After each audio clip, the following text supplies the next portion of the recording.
আচ্ছা তোমার তোমার কি হয়েছে? আমি কবির বলে কি কবি আজের কাছেই আসতাম না। তুমি খেতে পারো না? না। তোমার কি খাওয়ার পর খিদে লাগে? তোমার কি খাওয়ার পর খিদে লাগে? না। মতো পানির মতো। আচ্ছা এইটা কথা আমি জিজ্ঞাসা করেছি সেগুলো আমার দেখা দেবে। তোমার আমি ওষুধ পানি দিতেছি, আমি এইগুলো তুমি ঠিক মতো খাও। যদি ওষুধ পানি খাওয়া তোমার সারে তাহলে তো আমি বুঝছি তোমার সারা দিলাম।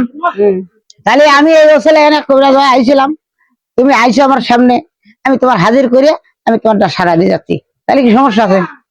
পাদে পুরেন বেশি, রোদের আগা, বাতাসের গোড়া, এইগুলো বাঁচিয়ে এইগুলো বাঁচিয়ে মনে করো তুমি আর 3 দিন বরফুট খাবে। বরফুট মানে পেটে যা আছে এইখানে বরফুট খায় তোমার জীবনে পেটেও ভরবে না, তুমি জীবনে খাইতেও পারবে না। ঠিক আছে, এইখানে ঠিক করে দিলাম, এইখানে তুমি খাও।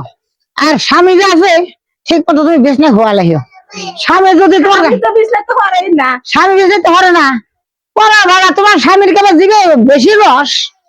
আচ্ছা ঠিক আছে, যাই হোক, স্বামীর যদি এত খাদ্য খাইতে পারে ভালো, তোমারই উপকার।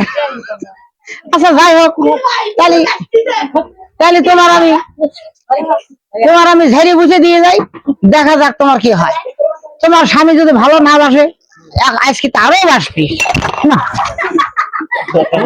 আমার বাবার গোষ্ঠী যদি এত আসলে কোনকে ঝাড়িয়ে বুঝ আমার মুটিয়ে ফেলাইলো। তোমার ভূত হাতে কি মুটিয়ে ফেলাইলে? আচ্ছা যা করছে করছে, এ মুখ পাকমুত পাকমুত ধন্যমুত হেদরমুত খাদ্য এরা এরা আল্লাহর তরফে ভালো মত।